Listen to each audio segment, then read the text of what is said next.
Bien, esta es la tercera parte. Organización. Los Iluminados fueron una de las muchas sociedades y asociaciones caracterizadas por la formación del fenómeno moderno de la opinión pública durante la Ilustración, tal como Jürgen Habermas describió en 1962 en Historia y Crítica de la Opinión Pública. Durante las castas sociales premodernas sucedía en la iglesia o en la corte y pervivía ahora la posibilidad de traspasar las fronteras estamentales para reunirse en niveles sociales al menos a priori igualitarios, en las sociedades lectoras, o diversas asociaciones caritativas, como las sociedades de amigos del país, en los francmasones y los rosacrucianos o incluso en las sociedades secretas como los Iluminados. A diferencia de otras sociedades, los Iluminados tenían un programa político explícito, mientras que entre los francmasones, por ejemplo, son indeseables las disputas religiosas, confesionales o políticas. También se reconocen los masones por su afiliación, y no son, a diferencia de los Iluminados, estrictamente secretos.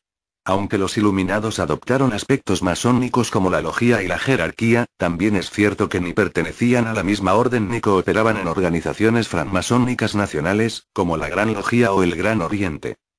Para infiltrarse mejor en ellos, Ninger dotó a la orden de una estructura apoyada en la masona con grados titulados muy imaginativamente, y cada uno de los cuales tenía su propio ritual iniciático y secretos, que se les revelaba a los iniciados. Un criadero que introduciría novatos en la esencia de la logía y la sociedad secreta, compuesta de los grados novicio, minerval de Minerva, e iluminado inferior.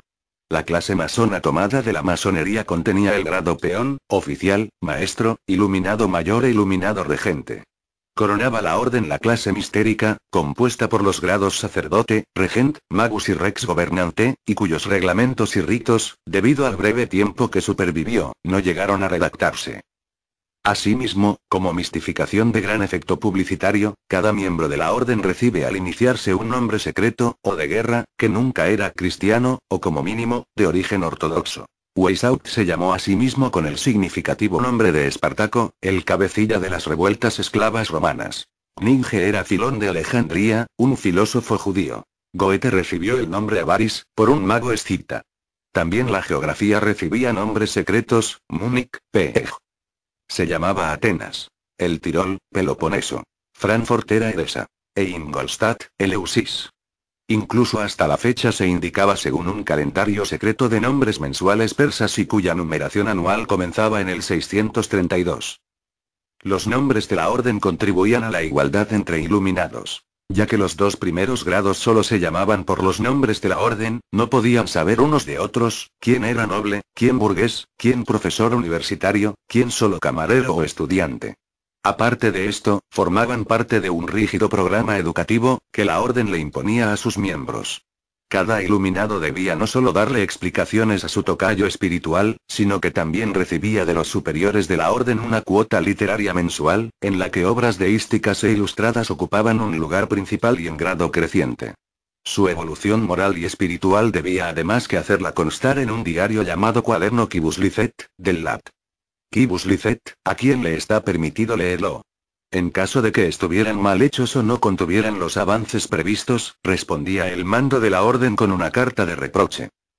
Junto a la completa igualdad dentro de los grados, había una división jerárquica entre los distintos escalafones muy marcada. Esta dejaba mostrar ya en los juramentos, que cada iniciando debía prometer solemnemente eterno silencio, firme lealtad, fidelidad y obediencia a todos los superiores y estatutos de la orden. Además de la estricta jerarquía había que añadir la estructura esotérica de la orden, lo que significa que a los novatos se les engañaba conscientemente sobre esta auténtica meta. En la guardería significaría que el nuevo no era para nada el objetivo de la orden. Para socavar los regímenes terrenales o espirituales, apropiarse del dominio mundial y etc. De haberse imaginado nuestras sociedades de esos puntos de vista, o si han entrado con esas intenciones, se han engañado completamente. Porque en los grados superiores de la orden se les revelaría el mayor de todos los secretos, que tantos desean con ansia, tan a menudo han buscado estérilmente el arte de regir a los hombres, de conducirlos a lo bueno y después guiarlo todo, con lo que los hombres hasta ahora sueñan y solo a los más iluminados les parece posible. Reinhard Koselle Criticum Crise. Joder, ¿por qué me hacen leer estos nombres de mierda? El arcano más profundo de los iluminados era su propio sistema de dominio moral, ya practicado entre los numerarios, pero que también debía aplicarse fuera. Este fraude y tutelaje a los miembros de grados inferiores pronto provocó críticas incluso dentro de la orden. Le debían a la meta de Weishaupt, la perfección del individuo por sugerencia de la propia educación y la dirección oculta. La condición a estas mejoras del individuo le parecía que era el conocimiento de todos sus secretos. Esto parece haberlo adoptado de su peor enemigo, los jesuitas, cuya obediencia era ciega y su atenta pero efectiva manipulación humana era mediante la penitencia. Sobre todo la orden permanecía, como el investigador Ageten constató, unida a sus enemigos por un cruce dialéctico. Para emancipar al individuo del dominio mental y espiritual eclesiástico, se aplicó el método jesuítico de examen de conciencia. Para transportar al cortejo triunfal ilustrado y de la razón, se tenía un sistema extremo y un montaje místico que recordaba las ensoñaciones irracionales rosacrucianas. Y para finalmente liberar a la humanidad del despotismo principesco y real, se avasallaba a los miembros con un sistema de auténtico control y psicotécnicas totalitarias. Miembros. Los iluminados tuvieron algo de éxito. A comienzos del año 1780 llegó la orden en 70 ciudades del reino a tener entre 1.500 y 2.000 miembros, de los cuales algo de un tercio eran masones.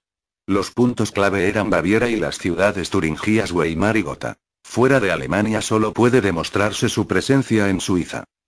El socio histórico Everard Weiss investigó exhaustivamente la estructura social de la orden y descubrió que cosa de un tercio de sus miembros eran nobles y por lo menos un 12%, clérigos.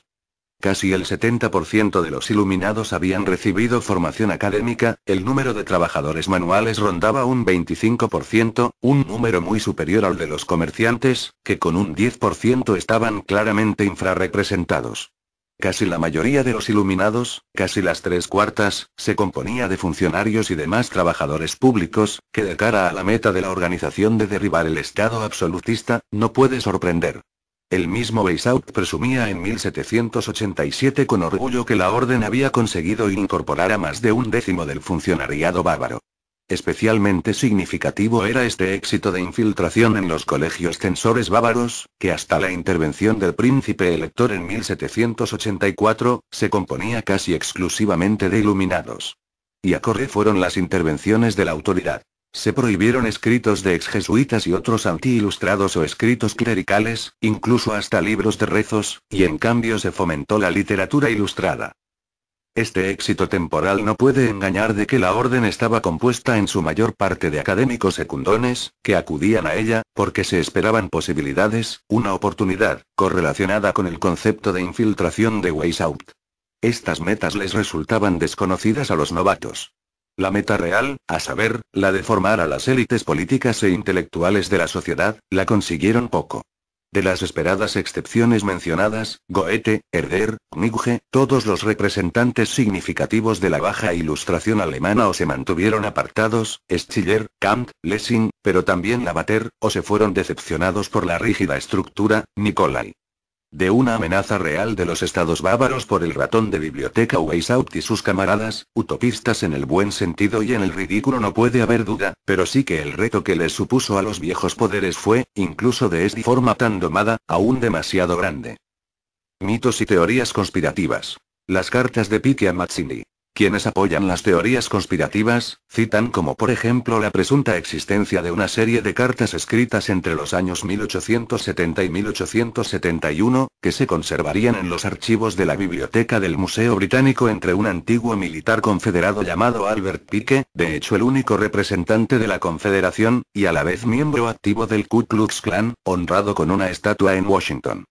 Y el francmasón y carbonario Giuseppe Mazzini, un filósofo y político italiano que se esforzó por unificar los estados italianos y quien había sido seleccionado por los Illuminati para dirigir sus operaciones mundiales en 1834. El Museo Británico desmiente la existencia de dichas cartas. Según William Guicard, en una de las cartas fechada el 15 de agosto de 1871, Pike le hace saber a Mazzini el plan de los Illuminati para el futuro del mundo. Fomentaremos 3 guerras que implicarán al mundo entero. La primera de ellas permitiría derrocar el poder de los zares en Rusia y transformar ese país en la fortaleza del comunismo ateo necesaria como una oposición controlada y antítesis de la sociedad occidental. Las divergencias causadas por los agentes de los Illuminati entre los imperios británico y alemán serán utilizados para provocar esta guerra, a la vez que la lucha entre el pangermanismo y el paneslavismo. Un mundo agotado tras la guerra, no interferirá en el proceso de construcción de la nueva Rusia y el establecimiento del comunismo, que será utilizado para destruir los demás gobiernos y debilitar a las religiones. La Segunda Guerra Mundial se desataría aprovechando las diferencias entre la facción ultraconservadora y los sionistas políticos. Se apoyará a los regímenes europeos para que terminen en dictaduras que se opongan a las democracias, nazismo, fascismo, comunismo y socialismo, y provoquen una nueva convulsión mundial cuyo fruto más importante será el establecimiento de un Estado soberano de Israel en Palestina que venía siendo reclamado desde tiempos inmemoriales por las comunidades judías. Esta nueva guerra debe permitir consolidar una internacional comunista bastante fuerte para equipararse a la facción cristiana occidental. La tercera y definitiva guerra se desataría a partir de los enfrentamientos entre sionistas políticos y los dirigentes musulmanes. Este conflicto deberá orientarse de forma tal que el Islam y el sionismo político se destruyan mutuamente y además obligará a otras naciones, una vez más divididas sobre este asunto, a entrar en la lucha hasta el punto de agotarse física, mental, moral y económicamente, liberaremos a los nihilistas y a los ateos, y provocaremos un formidable cataclismo social que en todo su horror mostrará claramente a las naciones el efecto del absoluto ateísmo, origen del comportamiento salvaje y de la más sangrienta confusión. Entonces en todas partes, los ciudadanos, obligados a defenderse contra la minoría mundial de revolucionarios, exterminará a esos destructores de la civilización, y la multitud, desilusionada con el cristianismo, cuyos espíritus deístas estarán a partir de ese momento sin rumbo y ansiosos por un ideal pero sin saber dónde hacer su adoración, recibirán la verdadera luz a través de la manifestación universal de la doctrina pura de Lucifer, sacada a la vista pública finalmente. Esta manifestación resultará del movimiento reaccionario general que seguirá a la destrucción del cristianismo y ateísmo, ambos conquistados y exterminados al mismo tiempo. Citado según William Gumicar, en Peones en el juego, 1955. Bien, hay cuarta parte.